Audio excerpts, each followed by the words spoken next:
Sarah Martinez walked into the crowded coffee shop near the university campus, her worn leather jacket hanging loosely over her small frame. At 28, she looked younger than her age, with soft brown eyes and shoulder-length dark hair that she often tucked behind her ears when nervous. The morning sun streamed through the large windows as she scanned the room for an empty table. She had been living in this quiet college town for 3 months now, trying to build a new life after returning from overseas.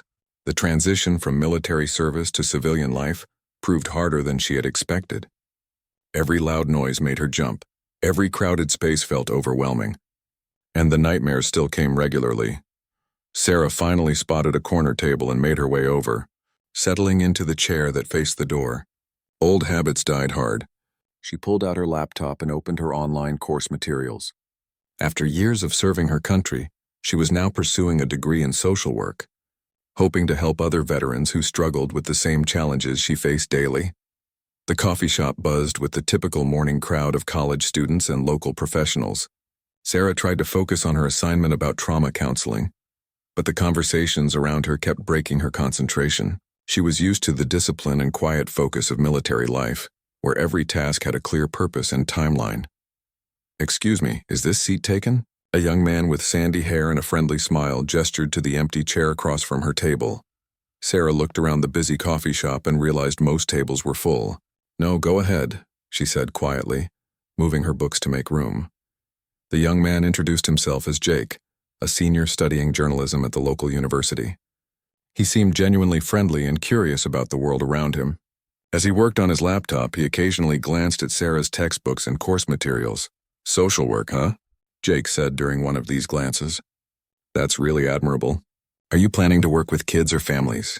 Sarah hesitated before answering. She had learned to be careful about sharing too much personal information. "I'm interested in working with veterans," she said simply. Jake's eyes lit up with interest. "That's such important work. My grandfather was a World War II veteran, and he always talked about how hard it was to come back home after the war. He said people just expected soldiers to snap back to normal life like nothing had happened." Sarah nodded, understanding exactly what Jake's grandfather had meant. The assumption that military service was just another job, something you could easily leave behind when you clocked out, frustrated many veterans she knew. "It's definitely more complex than people realize," Sarah agreed, keeping her response brief. Over the next few weeks, Sarah found herself returning to the same coffee shop at the same time each morning. Jake was usually there too, and they developed a comfortable routine of sharing the table and occasionally chatting about their studies. Sarah appreciated that Jake never pushed for personal information and seemed content with their casual friendship. During one of their morning conversations, Jake mentioned that he was working on a series of articles about local veterans for the university newspaper. "I'm trying to highlight the challenges veterans face when they return to civilian life," he explained. "A lot of people in this college town don't really understand what military service involves or how it affects people long term." Sarah listened carefully as Jake described his research and interviews. She could hear the genuine respect in his voice when he talked about the veterans he had met, but she also noticed some gaps in his understanding. "Have you talked to any recent combat veterans?" Sarah asked, curious about the scope of his research. Jake shook his head. "That's been the hardest part. Most of the veterans I've interviewed served during peacetime or in support roles. I haven't been able to connect with anyone who saw actual combat. They seem more reluctant to share their experiences." Sarah understood why. Combat veterans often carried invisible wounds that were difficult to explain to people who had never experienced the intensity and trauma of war zones. The memories, the hypervigilance, the way your body and mind remained on high alert long after the danger had passed. These weren't things you casually discussed with a college journalist. As their friendship grew, Sarah found herself wanting to help Jake understand the veteran experience more deeply, but she wasn't ready to reveal her own military background. She had worked hard to blend into civilian life, to be seen as just another graduate student rather than a former soldier. One morning, Jake arrived at the coffee shop looking frustrated.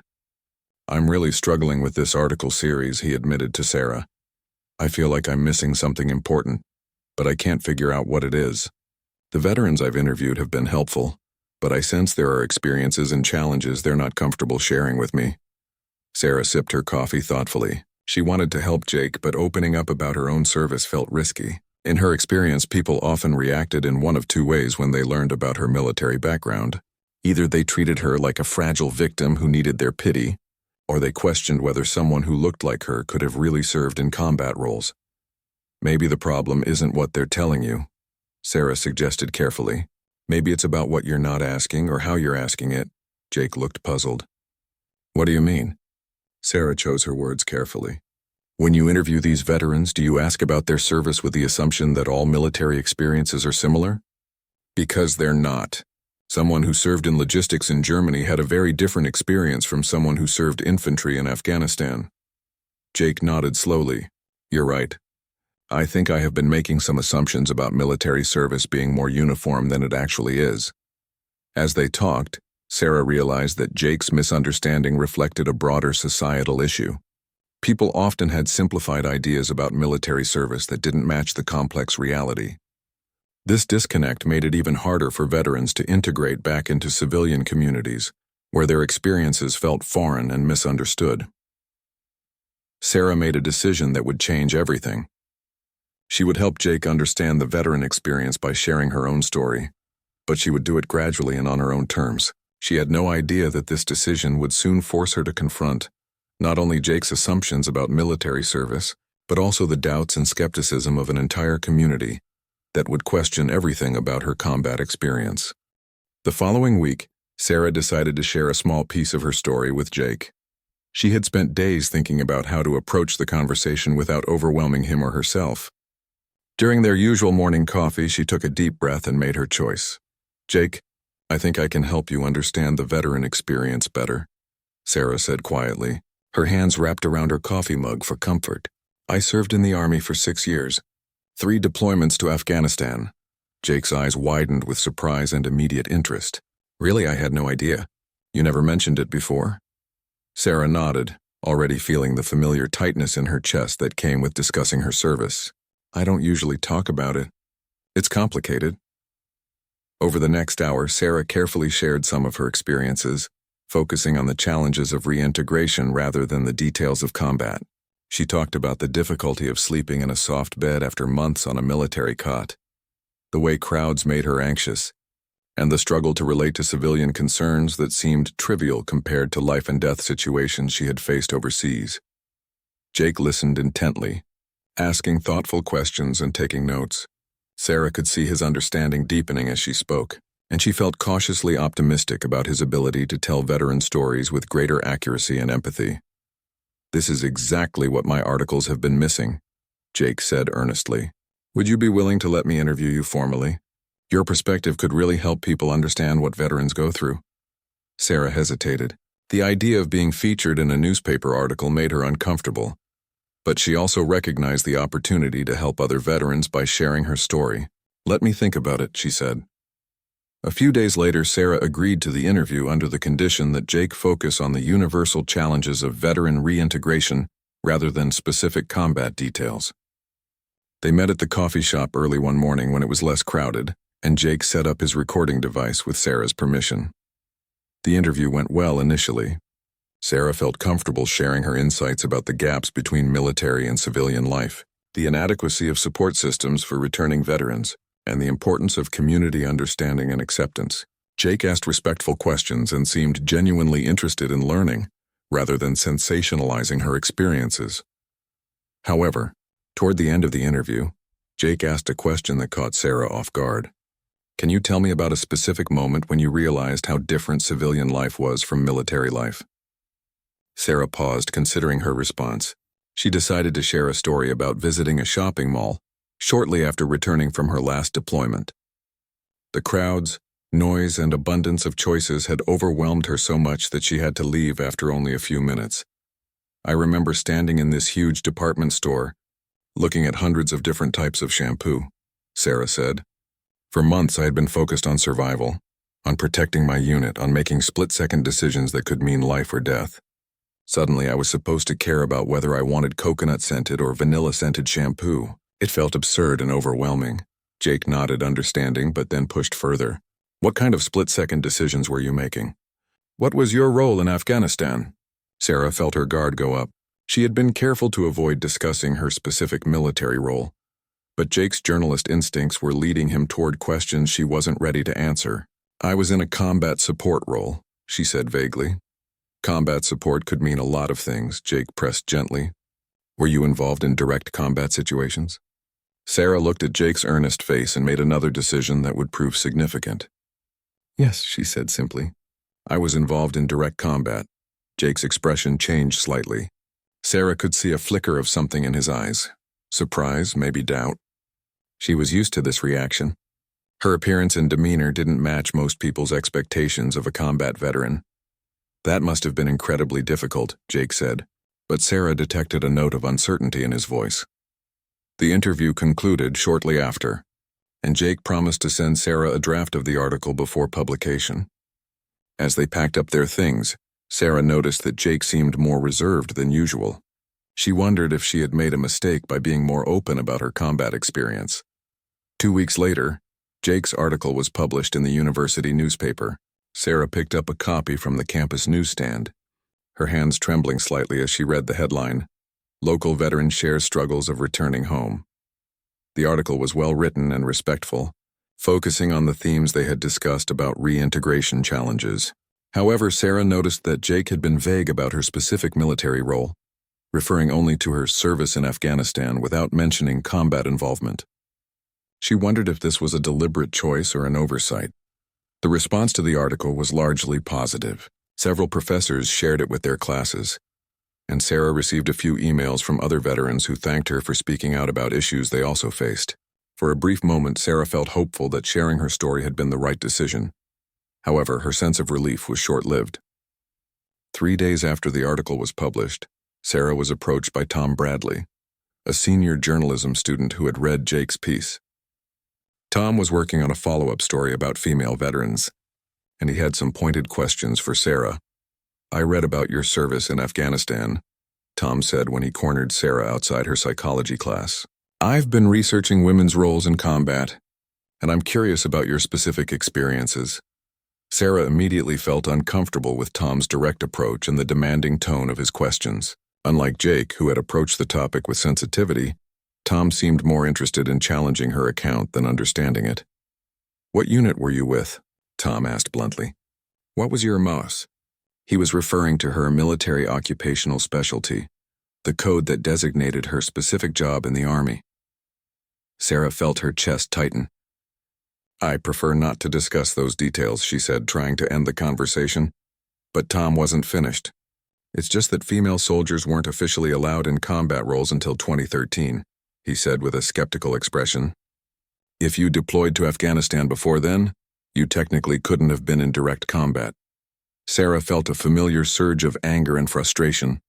Tom's statement revealed both his ignorance about military realities and his willingness to question her experiences based on incomplete information. She knew that many female soldiers had been involved in combat situations regardless of official policies, often because the nature of modern warfare didn't respect traditional distinctions between combat and support roles.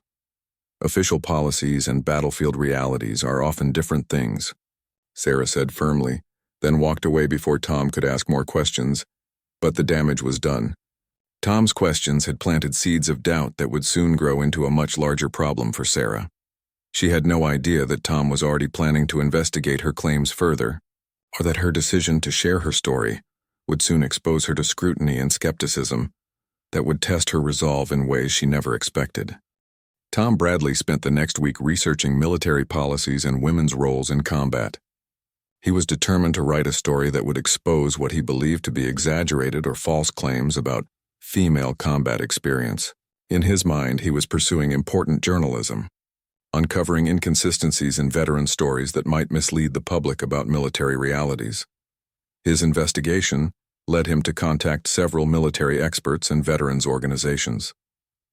Tom spoke with retired officers who explained the technical distinctions between combat and combat support roles. He researched deployment records and official policies about women in combat positions. Armed with this information, Tom became increasingly convinced that Sarah's claims didn't align with official military procedures. Meanwhile, Sarah continued her daily routine, unaware of the investigation taking place around her. She attended classes, worked on her assignments, and met with Jake for their regular coffee conversations. However, she noticed that Jake seemed somewhat distant since their interview, and she wondered if she had shared too much too quickly. The situation escalated when Tom published his follow-up article 2 weeks later. The headline read, "Questions raised about female combat claims." While Tom didn't mention Sarah by name, anyone who had read Jake's original article could easily identify her as the subject of Tom's investigation. In the article, Tom outlined the official policies that had historically limited women's roles in direct combat positions. He quoted military regulations and interviewed former officers who emphasized the importance of accurate reporting about combat experiences. The article concluded with Tom's opinion that some veterans might be embellishing their service records to gain attention or sympathy. The article created an immediate stir on campus and in the local community. Students and faculty debated the issues raised in Tom's piece, with some supporting his call for accuracy in military reporting, while others criticized his approach as disrespectful to veterans. Sarah learned about the article when her phone started buzzing with text messages from classmates and fellow veterans who had seen the piece.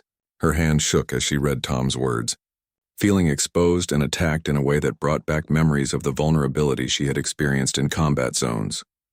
The article didn't just question her specific claims, it suggested that veterans who couldn't provide detailed documentation of their service should be viewed with suspicion. Tom had essentially painted Sarah as either a liar or someone who had exaggerated her experiences for personal gain. The impact was immediate and devastating. Sarah walked across campus that day feeling like everyone was staring at her, whispering about whether she was telling the truth about her service. The safe space she had tried to create in this college town suddenly felt hostile and unwelcoming. Jake found Sarah sitting alone in the coffee shop that afternoon, staring blankly at her laptop screen. He approached her table cautiously, clearly uncomfortable about the situation his original article had inadvertently created. "Sarah, I'm so sorry about Tom's article," Jake said as he sat down across from her. "I had no idea he was planning to write a response piece." Sarah looked up at Jake with tired eyes. "Did you tell him about our conversation? About what I shared in the interview?" Jake shifted uncomfortably. "I didn't give him any details, but I mentioned that I had interviewed a female veteran who claimed combat experience. I thought it was relevant to his research." "Claimed?" Sarah repeated the word with bitter emphasis. "So you have doubts too?" Jake struggled to find the right words. "It's not that I doubt you personally. It's just that Tom raised some valid points about military policies. I'm a journalist, Sarah. I have to consider all the facts." Sarah felt a deep sense of betrayal. Jake, who she had trusted with her story, was now questioning her honesty based on Tom's superficial research. She realized that her decision to share her experiences had backfired in the worst possible way. The controversy grew over the following days. Tom's article was shared on social media and picked up by local news outlets. Sarah found herself at the center of a debate about stolen valor, military accuracy, and the credibility of veteran stories. She received emails from strangers who either demanded proof of her service or criticized her for allegedly lying about her military experience. The stress began affecting Sarah's academic performance and mental health. She started skipping classes to avoid the stares and whispered conversations. Her sleep became even more disrupted, and the nightmares that had been manageable before now returned with increased intensity. Dr. Jennifer Walsh, Sarah's psychology professor, noticed her absence from class and reached out with concern. Dr. Walsh was also a veteran, having served as a military psychologist during the Iraq War, and she understood the unique challenges faced by student veterans. "Sarah, I wanted to check on you," Dr. Walsh said when Sarah finally answered her phone. "I know there's been some controversy on campus, and I'm concerned about how it might be affecting you." Sarah broke down during their phone conversation, explaining how the public questioning of her service had triggered memories and emotions she had worked hard to manage. Dr. Walsh listened with empathy and offered to meet with Sarah to discuss strategies for coping with the situation. During their meeting, Dr. Walsh shared her own experiences with skepticism about women's military service. "Unfortunately, female veterans often face additional challenges when it comes to having their service recognized and respected," she explained. People have preconceived notions about what a combat veteran looks like, and those assumptions can be harmful and inaccurate. Dr. Walsh encouraged Sarah to consider responding to the controversy, not necessarily by providing detailed military records, but by educating the community about the realities of modern warfare and women's roles in combat situations. You have the opportunity to turn this negative situation into something positive, Dr. Walsh suggested. Your story could help other veterans who face similar skepticism, and it could educate people about military realities they don't understand. Sarah was hesitant about putting herself in the spotlight again, but she also recognized that remaining silent might be interpreted as an admission of guilt. She had served her country with honor and courage, and she deserved to have her service respected rather than questioned by people who had never worn a uniform.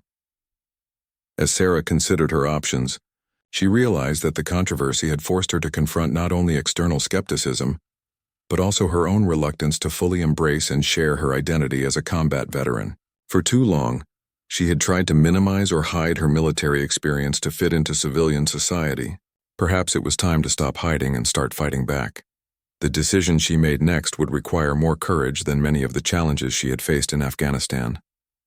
Sarah decided to take a stand, not just for herself but for all the veterans whose service had been questioned or dismissed. She would show Tom Bradley and everyone else exactly what kind of veteran she really was, even if it meant revealing parts of her story she had never intended to share. Sarah spent 3 days crafting her response to the controversy. She wrote and rewrote her statement multiple times, trying to find the right balance between defending herself and educating others about military realities. Dr. Walsh reviewed her draft and offered suggestions, but ultimately the decision about how much to reveal remained Sarah's alone. On Thursday morning, Sarah walked into the university's main lecture hall, where Tom Bradley was scheduled to give a presentation about investigative journalism to a communications class. She had learned about the presentation through the university's event calendar, and decided this would be the perfect opportunity to address the controversy directly. Sarah waited until Tom finished his presentation and opened the floor for questions. She stood up slowly, feeling the weight of every eye in the room as people recognized her as the subject of the recent articles. "I have a question about responsible journalism," Sarah said, her voice steady despite the nervousness she felt inside. "How do you balance the pursuit of truth with the potential harm caused by questioning someone's military service without having complete information?" Tom looked surprised to see Sarah in the audience, but he maintained his composure. "I believe it's important to verify claims, especially when they involve military service. Stolen valor is a real issue that disrespects genuine veterans." Sarah nodded. "I agree that stolen valor is serious. But I'm curious about your research methodology. Did you speak with any female veterans who served in Afghanistan between 2010 and 2014? "I spoke with military policy experts and reviewed official regulations," Tom replied, his confidence beginning to waver slightly. "But did you speak with any female veterans who actually served during that time period?" Sarah pressed. "Because if you had, you might have learned that official policies and battlefield realities were often very different things." The room had grown completely silent. Students and faculty could sense the tension in the conversation, and many were recording the exchange on their phones. Sarah continued, her voice growing stronger. "You question my claims based on technical policies about women in combat roles. But what you failed to understand is that in modern warfare there are no clear front lines. Female soldiers attached to combat units through programs like cultural support teams and female engagement teams regularly found themselves in direct combat situations." Tom shifted uncomfortably. "But those were support roles, not official combat positions." "Tell that to the insurgents who were shooting at us," Sarah said firmly. "Tell that to the families of female soldiers who died in combat situations while serving in those support roles." The bullets didn't distinguish between official combat positions and support roles, a murmur went through the audience as people began to understand the complexity of the issue Tom had oversimplified in his article. Sarah made a decision that surprised even herself. She began rolling up the sleeves of her sweater, revealing a series of scars on her left arm. The room fell completely silent as she continued speaking. "In March 2012, my unit was conducting a patrol in Helmand province when our convoy was hit by an IED. The blast destroyed the lead vehicle and wounded several soldiers. While we were responding to casualties, We came under small arms fire from insurgents positioned in nearby buildings. Sarah's voice remained calm and measured as she described the firefight that had changed her life. I was part of a cultural support team attached to an infantry unit. Our job was to interact with Afghan women and children during operations. But when the shooting started, my job became returning fire and helping evacuate wounded soldiers. She held up her scarred arm for everyone to see. I took shrapnel from a grenade that was thrown at our position, while I was helping to load a wounded sergeant into a medevac helicopter. I spent 2 weeks in a military hospital in Germany before returning to duty. The lecture hall was so quiet that Sarah could hear the hum of the air conditioning system. Tom Bradley's face had gone pale as he realized the magnitude of his mistake. I also have scars on my back and leg from the same incident, Sarah continued. Would you like to see those too? Or do you have enough evidence now that my combat experience was real? Dr. Peterson, the communications professor who had invited Tom to speak, stood up quickly. I think we should move on to other questions, she said, clearly uncomfortable with the direction the discussion had taken. But Sarah wasn't finished. I have one more point to make about responsible journalism. Before you question someone's military service, maybe you should consider the impact of your words. Veterans already struggle with PTSD, depression, and reintegration challenges. Having their service publicly questioned can be devastating to their mental health and recovery. Sarah looked directly at Tom as she delivered her final words. The next time you want to investigate stolen valor, I suggest you do more thorough research and speak with actual veterans instead of just reading policy documents. And maybe consider whether your pursuit of a story is worth potentially destroying someone's reputation and mental health. With that, Sarah gathered her things and walked out of the lecture hall, leaving behind a room full of stunned students and faculty. She could hear whispered conversations starting as she exited. But she kept walking until she reached the parking lot. Once she was alone in her car, Sarah allowed herself to feel the full impact of what had just happened. She was shaking from adrenaline and emotion, but she also felt a sense of relief. For the first time since returning from Afghanistan, she had fully claimed her identity as a combat veteran, instead of trying to hide or minimize it. Her phone started buzzing with messages almost immediately. Jake had been in the lecture hall and sent a text apologizing for ever doubting her story. Dr. Walsh sent a message of support and pride.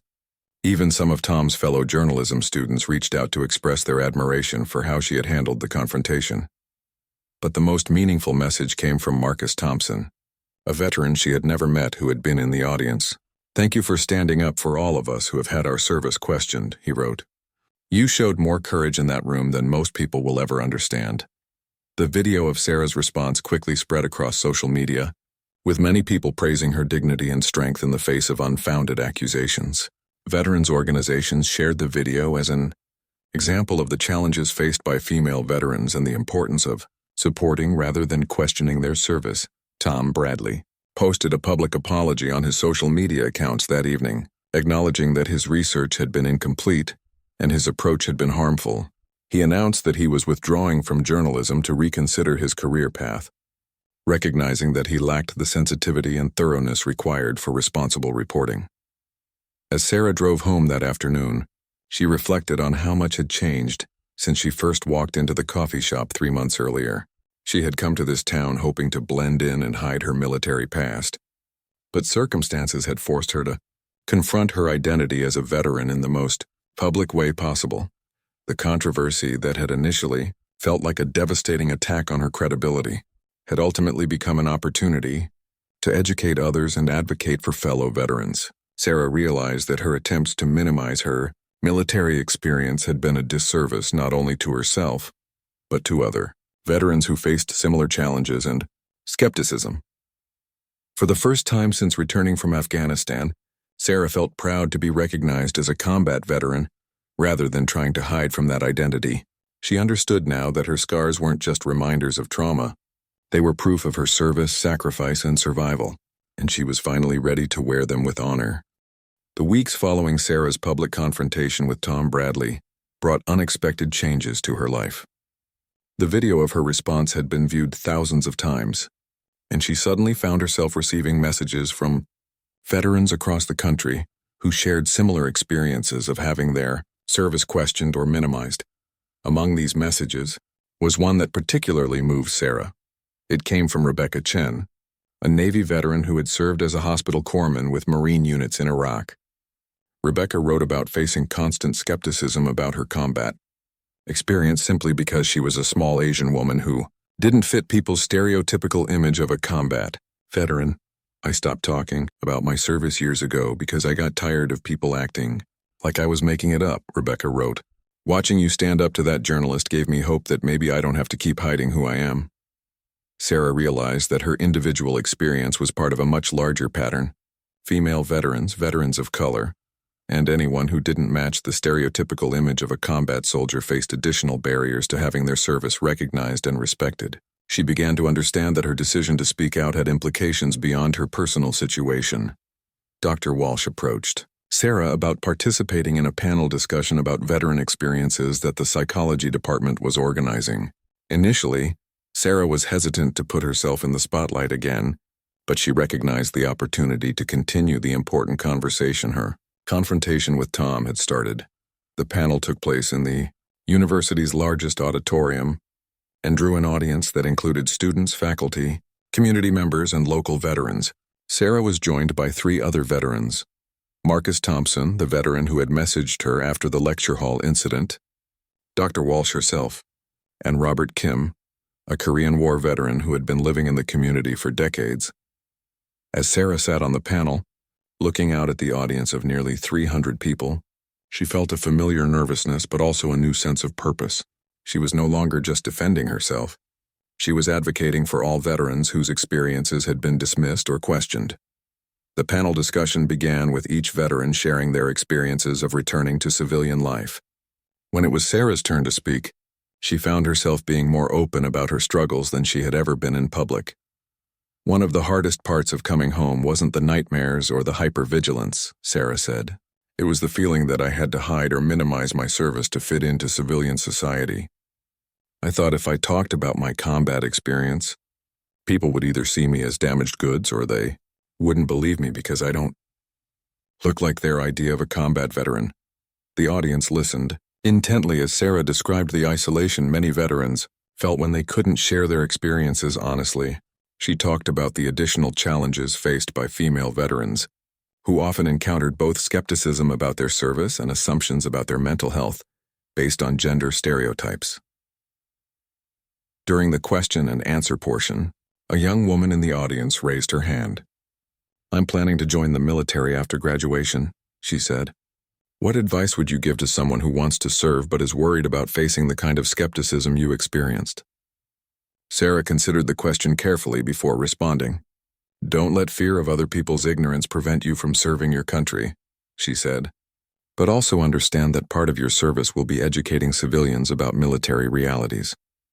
You'll be representing all female service members, whether you want that responsibility or not."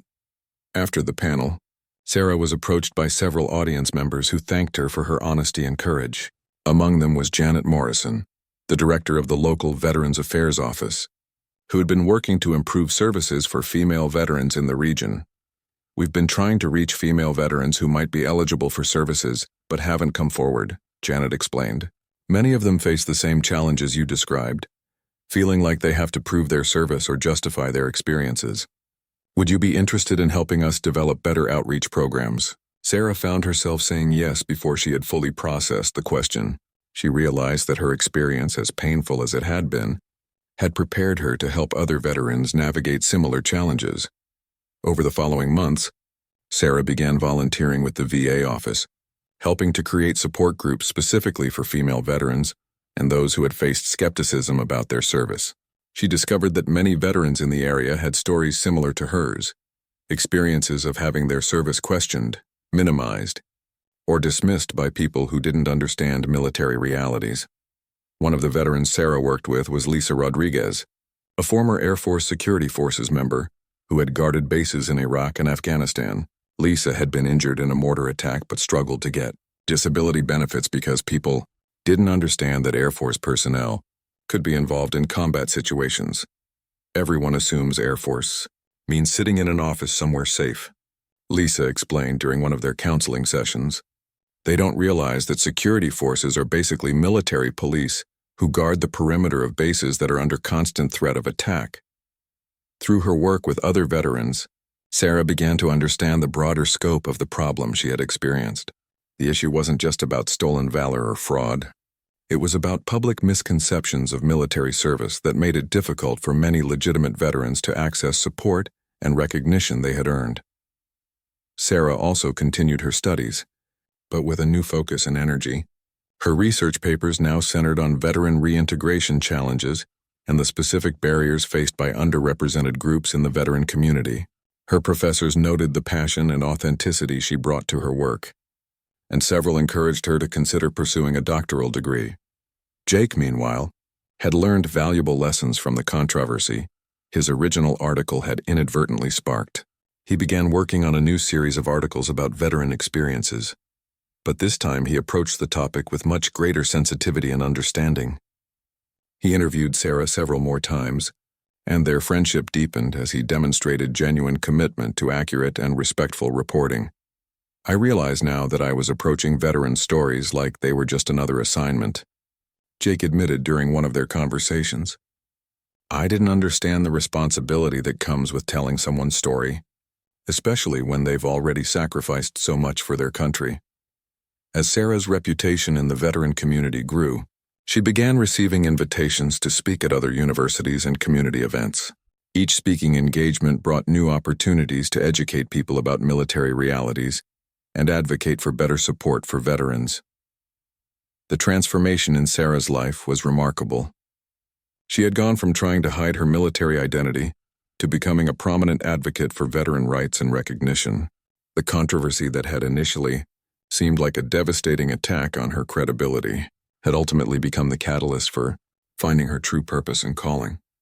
But perhaps the most significant change was in how Sarah saw herself. She no longer viewed her scars as reminders of trauma to be hidden. She saw them as evidence of her strength, service, and survival. She had learned that owning her story, rather than hiding from it, gave her the power to help others and create positive change. As she prepared for another speaking engagement, Sarah reflected on how far she had come from that first day in the coffee shop, when she had been just another graduate student trying to blend in.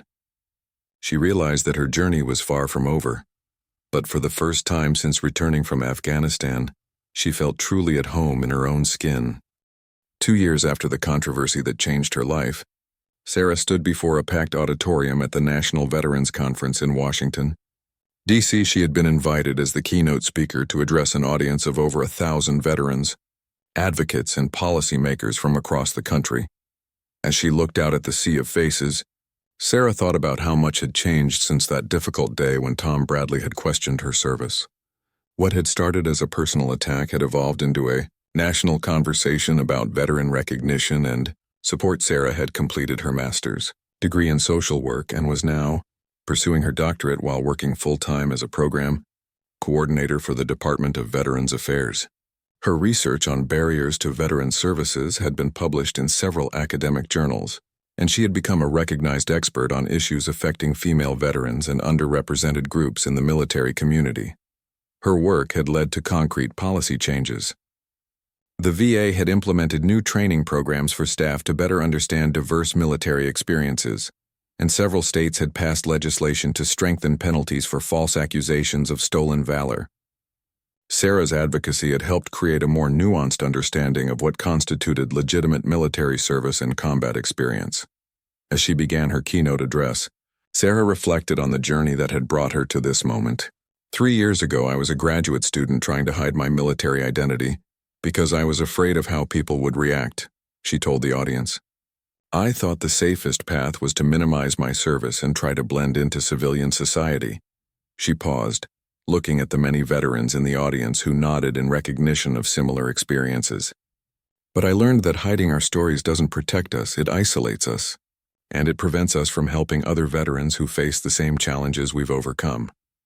Sarah shared the story of her confrontation with Tom Bradley, but she framed it not as a personal victory, but as a learning opportunity for everyone involved. That young journalist taught me something important, even though it wasn't what he intended to teach. He showed me that education is more powerful than anger, and that our stories can change minds when we tell them with courage and dignity. The audience responded with sustained applause, many veterans rising to their feet. Sarah had become known for her ability to transform difficult experiences into powerful messages of hope and resilience. During her speech, Sarah introduced several veterans she had worked with over the past 2 years. Rebecca Chen, the Navy corpsman who had first reached out to her, was now running a successful non-profit organization supporting female veterans. Lisa Rodriguez had become a disability rights advocate after successfully obtaining the benefits she had been denied for years. These veterans represent thousands of others whose stories we may never hear, Sarah said. They remind us that every veteran's experience is unique and valuable, regardless of their gender, appearance, or military specialty. After her speech, Sarah was approached by many attendees who wanted to share their own stories or ask for advice. Among them was a young woman named Angela Martinez, an Army veteran who had served in Iraq and was struggling with similar credibility issues that Sarah had faced. "I saw your video online 2 years ago," Angela said with emotion in her voice. "It gave me the courage to apply for VA benefits that I had been afraid to request because I was worried they wouldn't believe my service was legitimate." Stories like Angela's had become common in Sarah's life. She received dozens of messages each month from veterans who said her advocacy had helped them find their voice or access services they needed. Each message reminded her of why her work mattered and motivated her to continue fighting for veteran recognition and support. The conference also provided an opportunity for Sarah to reconnect with some of the people who had been part of her journey. Jake attended the conference as a journalist covering veteran issues, and he had become one of the most respected reporters in the field. His articles about veteran experiences were now used as examples of sensitive and accurate military reporting in journalism schools across the country. "You changed my understanding of what it means to be a journalist," Jake told Sarah during a break between conference sessions. "You taught me that our job isn't just to ask questions, it's to listen to the answers and understand their deeper meaning." Even Tom Bradley had reached out to Sarah the previous year, asking to meet with her when he was visiting her city. He had left journalism and was now working as a social worker with homeless veterans, trying to make amends for the harm he had caused through his reporting. "I realize now that my article could have destroyed your life," Tom had said during their meeting. "I'm grateful that you turned it into something positive, but I still carry the responsibility for what I did." Sarah had accepted Tom's apology and even supported his application to graduate school for social work. She believed in redemption and second chances, understanding that everyone was capable of growth and change when given the opportunity. As the conference concluded, Sarah reflected on the unexpected path her life had taken. She had originally planned to work with veterans in a quiet, behind-the-scenes role, helping individuals navigate their personal challenges. Instead, she had become a public figure advocating for systemic changes in how society viewed and supported military veterans. Her scars, which had once been sources of shame and secrecy, had become symbols of her advocacy work. She no longer tried to hide them, and they served as powerful visual reminders of the sacrifices made by service members who didn't fit traditional stereotypes of military service. The financial success of her speaking engagements and consulting work had allowed Sarah to establish a scholarship fund for female veterans pursuing higher education. She had also purchased a house near the university where her journey had begun, creating a stable home base for her continued advocacy work. On her final night in Washington, Sarah visited the Vietnam Veterans Memorial with several other conference attendees. As she walked along the black granite wall, reading the names of fallen service members, she felt a profound sense of connection to the long history of American military service. She thought about all the veterans whose stories had never been told, whose service had been questioned or forgotten, and whose sacrifices had been overlooked by a society that often preferred simple narratives to complex realities. Her own experience of having her service questioned had given her insight into the broader challenges faced by veterans throughout history. Standing before the memorial, Sarah made a silent promise to continue her advocacy work for as long as she was able. She had learned that her individual story was part of a much larger narrative about courage, service, and the ongoing struggle for recognition and respect. As she prepared to return home the next morning, Sarah felt a deep sense of gratitude for the difficult journey that had brought her to this point. The questioning of her service that had once felt like an attack had ultimately become the foundation for a life of purpose and meaning. She had discovered that her scars told a story worth sharing, and that story had the power to change lives, challenge assumptions, and create a more inclusive understanding of what it meant to serve one's country. Sarah Martinez had found her voice, and she would continue using it to speak for all the veterans whose courage deserved recognition and whose service demanded respect.